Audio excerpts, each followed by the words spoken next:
Hello and welcome back to the show. My guest today is Laura McCall, returning for part two of our conversation from last week's episode.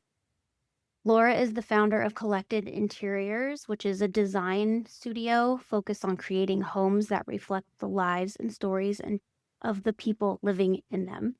And her work centers on translating a family's lifestyle and values into the spaces that they live in so that it feels welcoming and supportive. And if you have not listened to part one yet, please go back. I definitely recommend listening and starting there, because in that episode, we talk about her work as a trauma-informed interior design worker and how the spaces that we live in affect our nervous system in ways that a lot of people don't even think about. But behind that and behind her work is a personal story. And like many of my clients and like many listeners of this show, Laura has her own experience navigating mold exposure and the process of figuring out what it means to create a home that is supporting your health and supporting the people living in that home. So today we are going to talk about her mold journey and what she has learned through that experience and how it has shaped the way she now helps people in her work with creating the design spaces and creating spaces that feel safe and supportive and livable again. So with that, I will welcome Laura back to the show. Hello. Oh, thank you for having me back. So we were just talking before hitting record and realizing that I have not heard your entire story. I've only heard pieces. So I am just going to let you tell it as you would like it to unfold.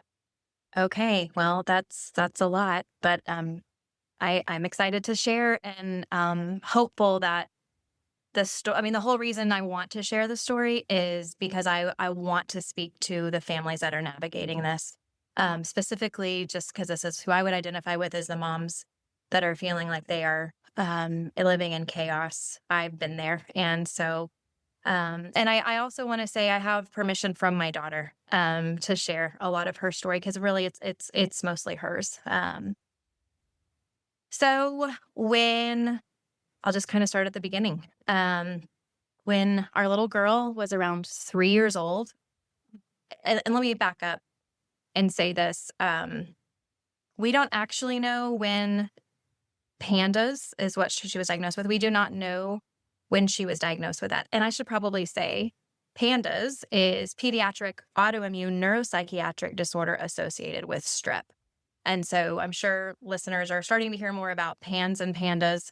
PANS is kind of more any infection virus can cause it. Pandas is more specific to strep throat.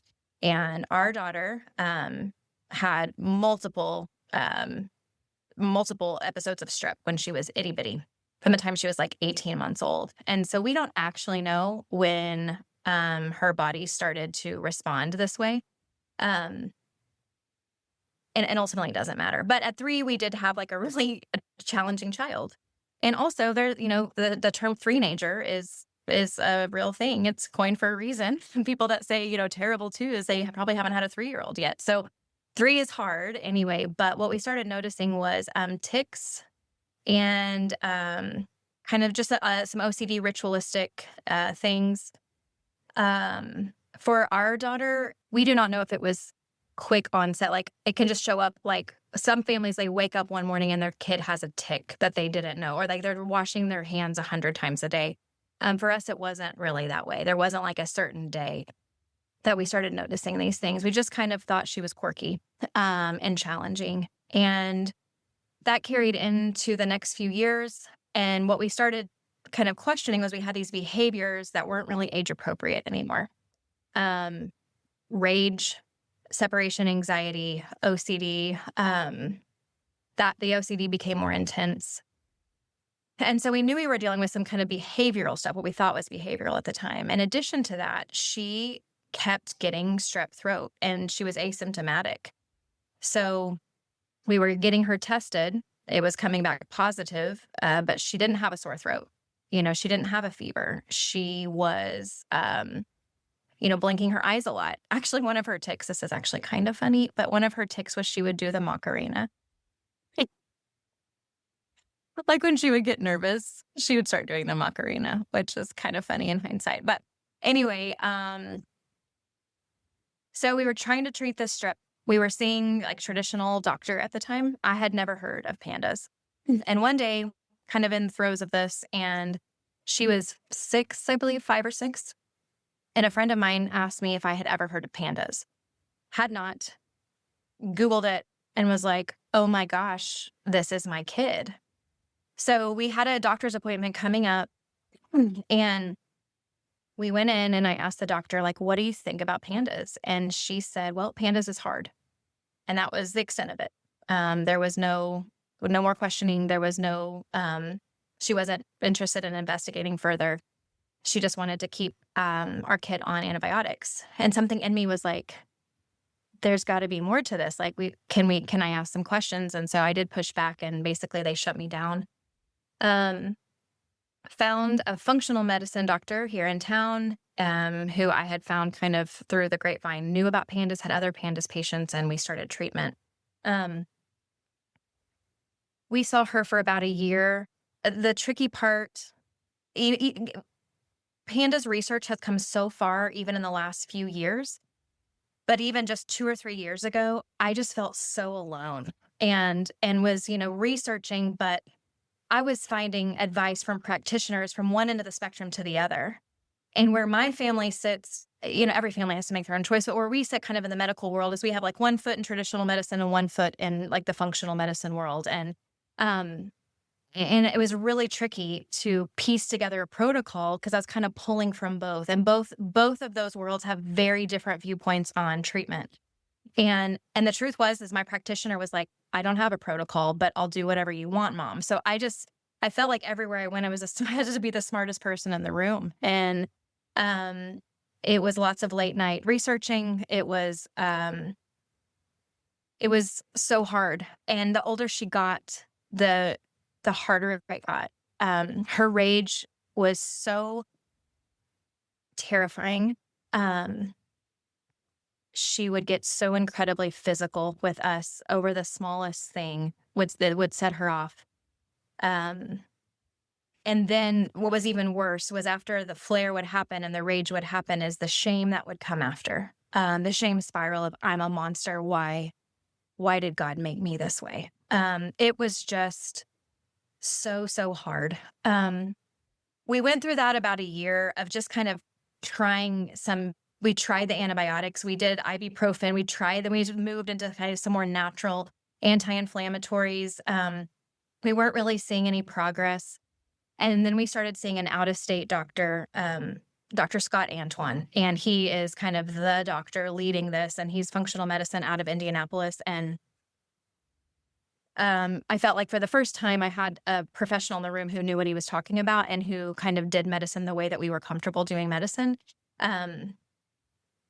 And, he treated her as a whole person. We looked at food, we looked at supplements, we looked at like deficiencies, medications. And then also one of the things he started talking to us about was mold.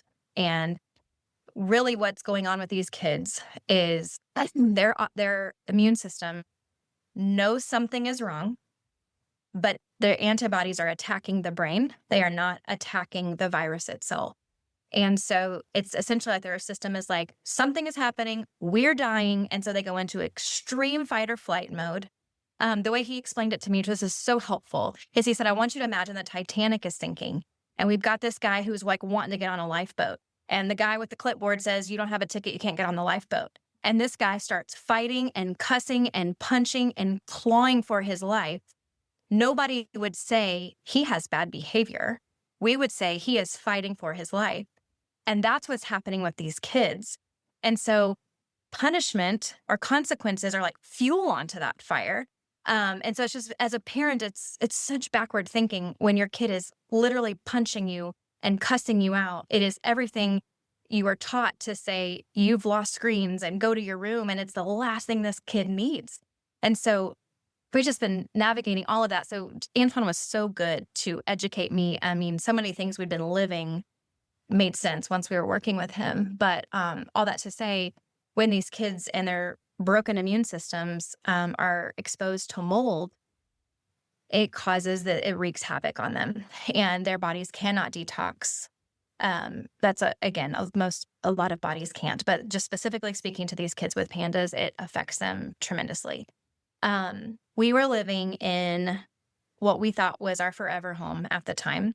It was a home my husband and I had renovated. It was everything I wanted as far as the way it looked, the way it was designed. We all loved this home. We talked about someday our kids were going to build on our land. I mean, this was just our dream forever home. When we bought it, we had no idea about mold. We didn't know what to look for. It wasn't even on our radar. And this is a 1960s home that we renovated on a crawl space with a basement. And so the more we learned and the more we were throwing protocols at our daughter and she was not healing, all signs pointed to she can't heal in this house. And it was gut-wrenching. It was so heartbreaking to come to the realization we have to leave this place. And I want to pause there for a minute, because in hindsight, and when you hear the story from a 50,000-foot view, it's like, well, that's your kid. You would do anything for your kid. And I am a fighter. Like I am a mama bear. And also, when you find out that the one steady, the one constant, the place that is your home, your sacred space, is the thing that's making your family sick, it is beyond complicated to navigate that. It is not just something you can wake up and realize and be like, okay, let's move. I mean, this is like, talk about the rug being pulled out from under you. And I will say, just right there, that is why so many people don't even look, or they don't want to know. Exactly. Because if you don't ask the question, you don't have to face the answer. And you know what? I want to say, as someone who's walked it, I get that. And there was a season where I was there. Yeah. I couldn't, especially with everything else we were navigating. My system, my nervous system could not hold both until we just had no choice anymore. And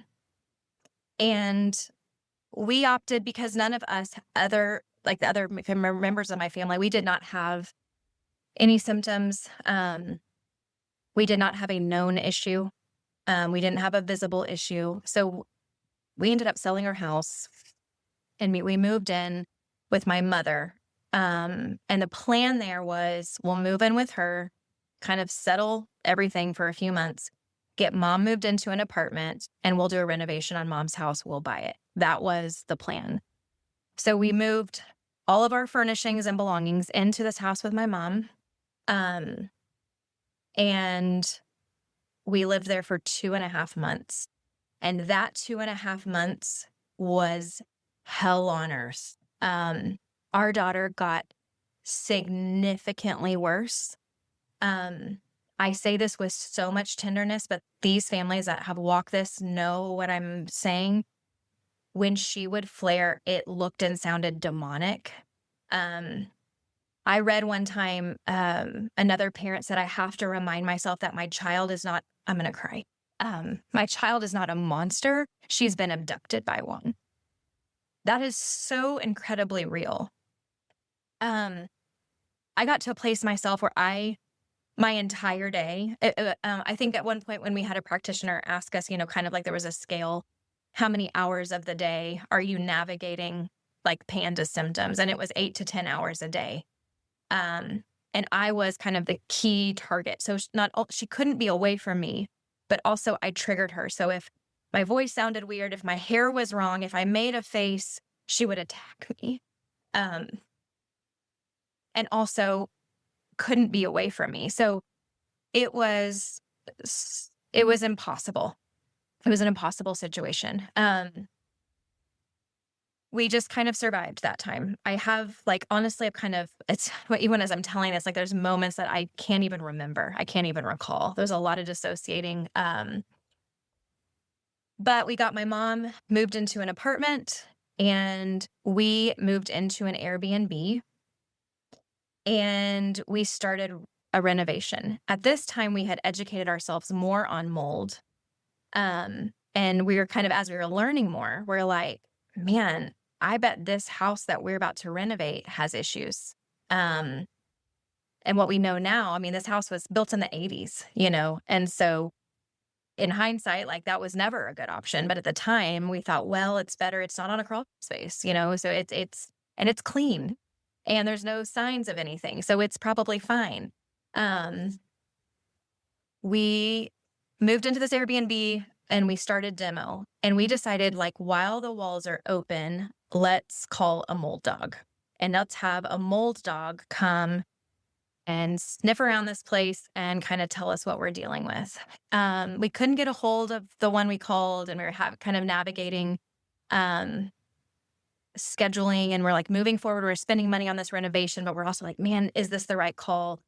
So it took some time, but finally the mold dog did confirm, came out, and that day we realized that this house was riddled with mold in the HVAC system, black molds. It was wrapped in plastic, the house was, and there was just visible signs everywhere. So that day we got that phone call, and we thought, we are homeless. We are in this Airbnb, which we found black mold in the Airbnb. While we were in that Airbnb, we ended up having to call 911 twice in that 2-week period to help us safely restrain our daughter. Like, she and I ended up moving into a hotel. It was just, and we're like, where do we go? We have no place to go. We, at that time, based on our knowledge at that time, we said, okay, let's get into new construction, because at least it won't have water intrusions that have been painted over and hidden over the years. Now, what I know now is that there's no guarantee that new construction is safe. But at that time, with what we knew, we decided that that was the safest next step for us. And we also needed somewhere to go. Like, we also had to make a decision. And so we said, let's rent. Let's find a new house to rent. And so we got on Zillow. We found a house. It was in a good area, nice size, in our price range. Made a phone call. And the guy's like, hey, I actually have had 20 people call on this house, but I just happened to sit down when you were calling, so it bumps you to the front of the list. Great. So we go see it. Looks good. My husband checked under sinks. He checked the water heater, kind of what we knew to look at the time. Everything looked good. Paid our deposit. We could move in 2 weeks. We realized, too, as we were educating ourselves and as we learned more about what all we were dealing with at my mother's house, where all of our belongings had been, we also now realize we can't keep any of our things. Sofas, all of our chairs. So what I learned at the time was anything thicker than 1/4 of an inch could not be remediated. So anything like with a foam padding, mattresses, we threw it away. All of our clothing was, once we moved into this house, was piled into the garage, as I had to go through this whole process of washing it 3 times with EC3. It was, but we had 2 dumpsters that we had to fill with our belongings, my children's books, family heirlooms. That was a whole other level of trauma, is standing there. I cannot tell you how many times we would pull something out of the storage pod, and my husband and I would look at it and just weep and then throw it into the dumpster. At that time, we also were like, if this helps our kid even 5%, it's worth it. So there was so much unknown. There were so many pieces that were like, could this be renovated? I don't know. It's not, it's just safer. It's just safer to throw it away.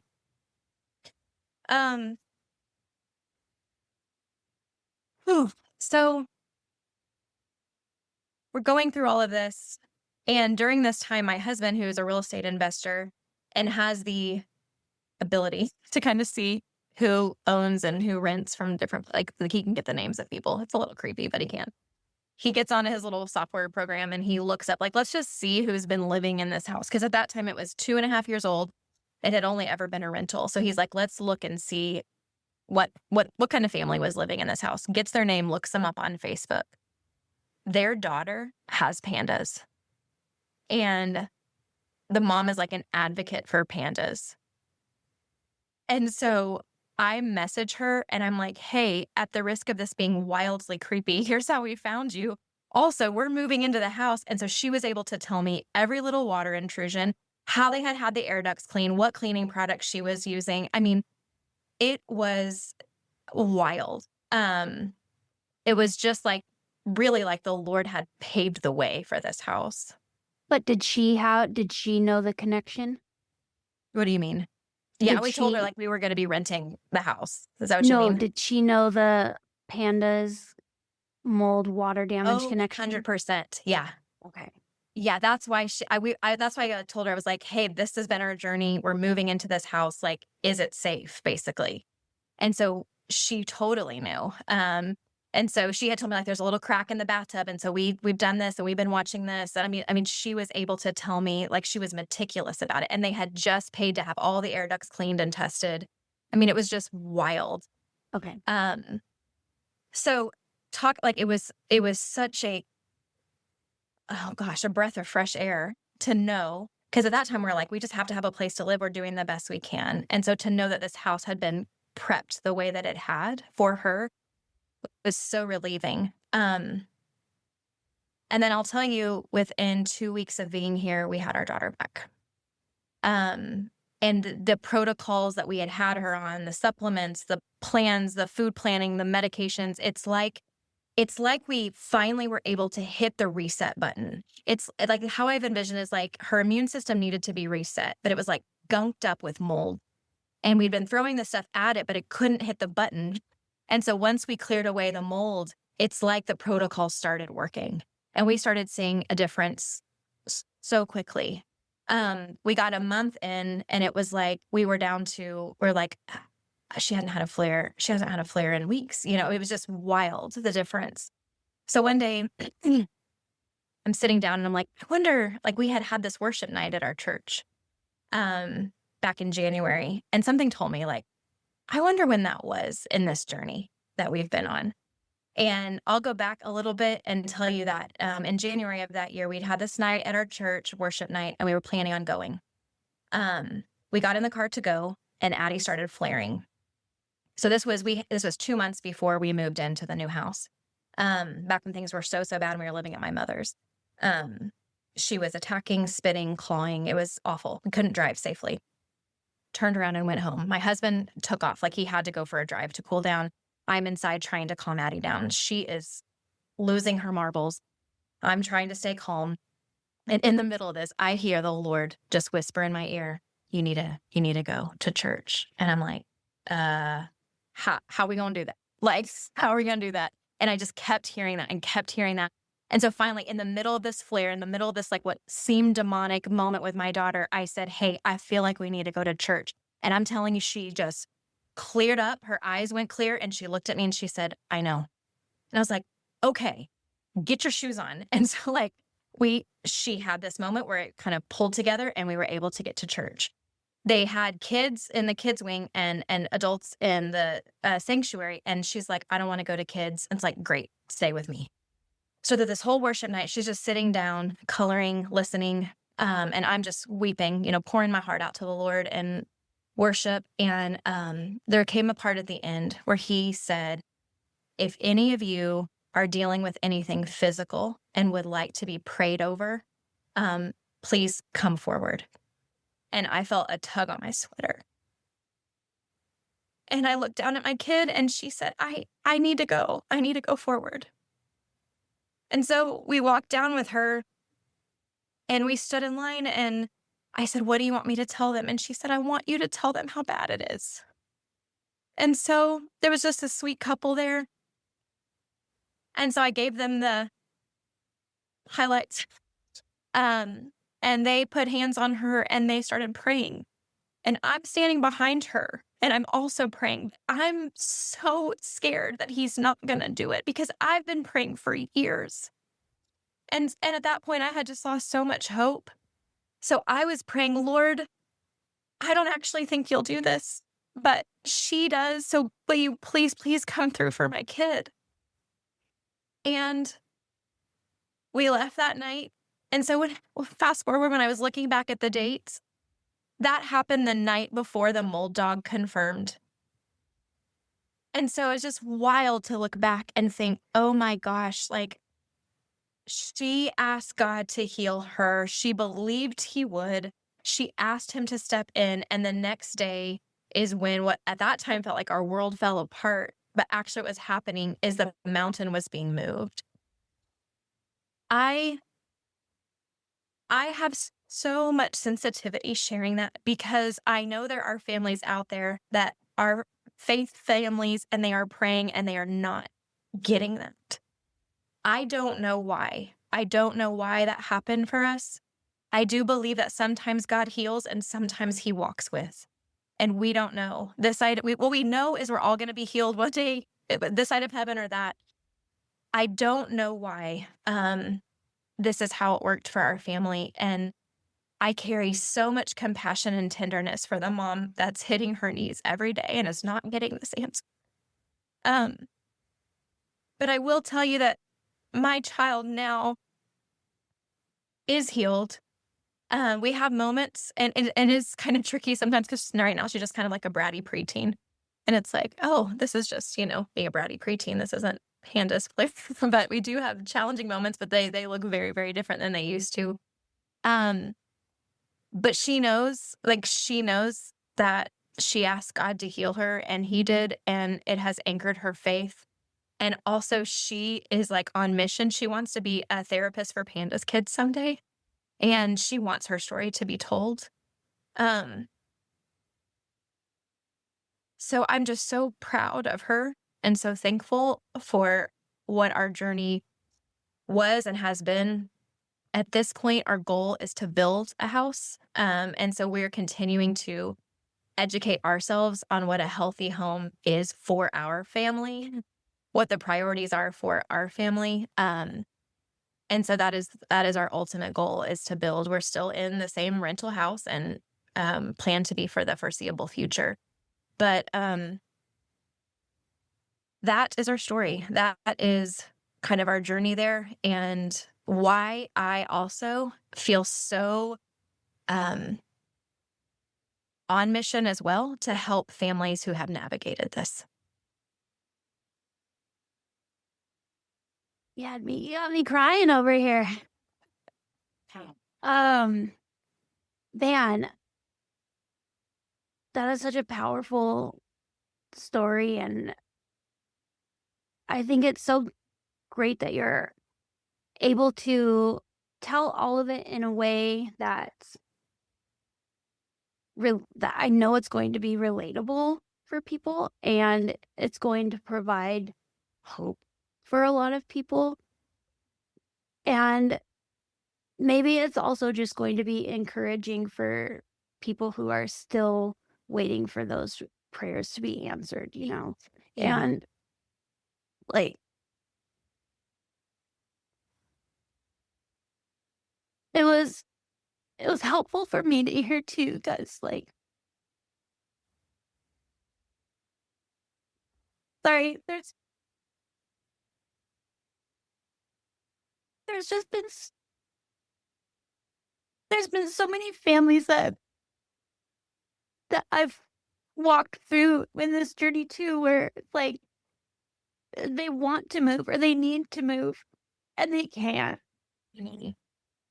or that they want to change their situation, or that they know they need to and they can't. And so it's just a reminder also, where it's like, yeah, our homes do play a big part, and there's so much that goes into there's just so much that goes into it. And it's very easy to be in the Facebook group. Like, nothing makes me more angry in those groups where someone reaches out and they just want, hey, we know we have mold and I'm sick, or my kids are sick, but what can we do because we can't move? And they're just attacked, saying, you have to move to it for your kids. I you know. don't love them, or I know. people say the meanest things, and I know. it's And that I'm you so can't with you. always. I, And I will tell you from, I feel like there was almost a year from the time I knew mold was probably an issue. And it wasn't even me. It was I mean, I'm truly like, I was the one up at 3 a.m. doing all the research and doing all the things. It was my husband that was like, we have to leave. And I was still like, maybe we can stay. And also didn't know that we could financially afford it. I mean, so, and I'm with you. There are families that there is no option. And so when you're home, the places that's supposed to be safe is the thing that turns on you. It is, it is unfathomable, truly. And it is not something most people can just say, okay, well, now we know this, so let's go to plan B. For so many families, there is not a plan B. Um, and so that's really like, yes, walking with families that have lost and are looking for something, but also I have such a heart for the families that are stuck in it. And what can we do? What can we help with, like nervous system regulation? And what can we do? I mean, there's so many pieces that go into it. And I just want to say to those families, like, hope is not lost. Hope is not lost. And there are things that we can do to make it better right now. yeah, Um, so I'm so with you. Like, I just feel like those Facebook groups, like, don't even get me started on them. And just leave them all. honestly, And like, that's I where know those, like when you're so desperate and you just want to connect with yes, someone who has been gets it. there and Yes, can provide you something. You just want to like yes, grasp at something that can yes. give you the next step or the next thing Right, to do or something that might help. right. And so I know that those groups can be helpful. Um, My advice to al- those and what I did yeah, that helped me, I stayed in them just so I could search a specific thing. Like when I was like doing research on medications or supplements or doctors, I would do a search for that name and then just scan that. But here's the thing about those groups. Those of us that are healed, we're not there anymore. So it's kind of like I would sometimes doom scroll in those and I'd be like, we're in a sinking ship because everyone that's there and posting is like in SOS mode, and it's like, um, and I've even thought like maybe I should look in it more often and that way I can be a light. And it can be really triggering too. And really like there's parts of me, just full transparency, that I'm like, I gotta get away from that piece. So if you are in those groups still and you are in SOS, just be so careful and mindful of who's there, what they're saying, and kind of what mode they're in, because it can be like a misery loves company kind of situation too. yeah, yeah. And from the practitioner side and working with so many clients who were living in mold and also on the healing journey, I just want to say to anyone listening, you can still get well while living in a home with mold. And Right. there will be person after person to tell you you can't heal in the same environment that made you sick. And yes, that can be true sometimes, but also, yes, sometimes you can. Right. And so please do not lose hope. That's Well, my well, and thing to and I say could get in a there lot of too. trouble in the mold world for saying this, but You'll for get in again, trouble in the mold world for saying anything. so true. And So I also want to blanket like everything I've said is this is my family's journey. Every family is different. Every response to these things is different. Every pandas kid is different. For our family, our stance is not let's avoid mold. Our stance is let's get our bodies into a place where we can have exposures and our bodies know what to do. Now, when I say that, if I walked into a place and there was visible black mold, I'm not going to be like, we're fine. But I'm like, outside of living in a bubble in Arizona, there's just, we are in Oklahoma. Like it's gonna be everywhere. And so I choose for myself to not live in constant fear of there being mold. Instead, we are just fueling our bodies and working on detox pathways. That's more our focus so that we can. If my kid wants to go to college someday and live in a moldy dorm, I hope that they can. You know what I'm saying? Like, I'm hopeful that their bodies know what to do. They may not be able to, but that is kind of more our stance is how can we fuel and feed our bodies in a way that it just, that reset button is cleared up, and it knows what to do with toxicities. So, Yeah. And I mean, with everything health related, there is so much nuance. I mean, with yeah, every individual, we that's are right. all so different genetically, Yes, um, environmentally, the way we respond to things. that's right. And it goes the same for the way we react to our environments or not, Yep, and the way we heal in our environments or not. that's And right. on our mindsets, and like every single piece of that equation is so uniquely individual. And so Yes, that's why there is not one answer and not one right or wrong, and not everything 100%. is black and white. Right. And so I think that's why it gets me so riled up when someone says there's only one way to do things, and no, it has to be this way, or it has to be Yes. that way, or You it's and I wrong. are So so like-minded about that. Like, when I have a client who's navigating this, I mean, one of my first questions is like, how sick is the sickest person? Like, let's kind of use that as, especially with a family that has limited resources. Um, I want to know their story. I want to know what's going on in their home. I want to know what's working and what isn't before I'm ever going to say, start shooting on somebody, because it is just, there are so many dynamics at play with this. So I do feel, I share my daughter's like passion for using our story to help others, and that is the goal. So I do actually feel, um, I feel really grateful for what we walked through. I feel really grateful for all of it, actually, because I know what that pain is like. And it just gives me a different sense when working with people that are navigating it. yeah, and I shared a little bit with you how my son had very similar Yep. reactions and responses, and so we have Yeah. Yes. similar things. And my son has not processed the experience the same, so I have not shared our story in Mhm. the same capacity. Sure. But, Yeah, sure. I get it. but someday I might. Yeah. But so how has all of this, I know you said you guys want to build someday. Mm. How has it changed the way you do your remodels and your flips and all of that? That has been, so yeah, so we started flipping houses, 5 years ago, and holy moly, that has changed. Now when you know what in fact, it's funny now, it wasn't funny at the time, but about the time we were learning, kind of got thrown into learning, we had to learn for our family. Simultaneously, we had built this house that had a leaky basement. At the time, we're like, oh yeah, that's not a big deal.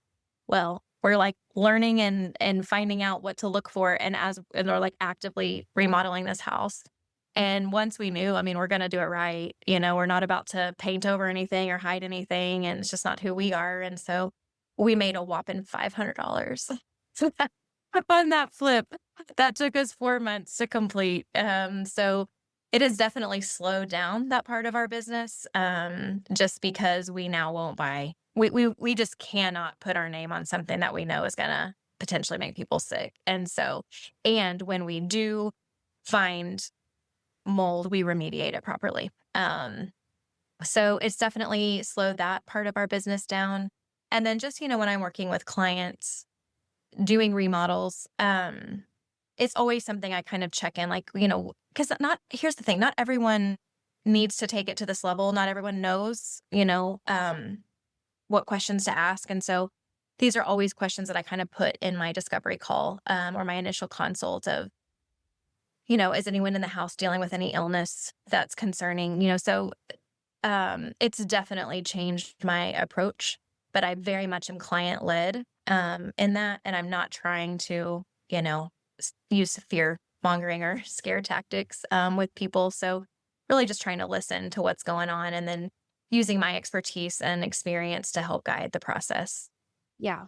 And again, it's like that's where you and I are so like-minded as well. And like, I just had a conversation with the client today looking for a house, and I pulled up disclosures and I was like, hey, there actually aren't disclosures. There's only a disclaimer because this house was purchased as a rental. And even though it is newer construction, it has only been a rental. So the seller does not have to disclose anything because they've never lived there. So even though they might know of things that have Yep. happened as the landlord, Got it. they don't really have to disclose it. So this is like Mhm. this gray area for Yeah. a homeowner. And immediately they're like, no, because that's how we got sick in our last home because it was a rental and nothing was disclosed. And Yep. so I feel like the more I work with people and the more I hear their stories and what goes on, the more I learn and look at things better and differently. And it's like, I don't know, it's all just a wild ride. It is a wild ride. And I would say, like, to the listener that is in this place of, I suspect mold, what do I do? Yeah. I would say just do the next right thing. Do not, don't go down the road too far with this. I would say, like, how sick is the sickest person in your house? And have you maybe done mycotoxin tests to see how your body is responding to it? I would start with that kind of data. Um, but just be careful. Just be careful to not go too many steps down the road because it can be so overwhelming.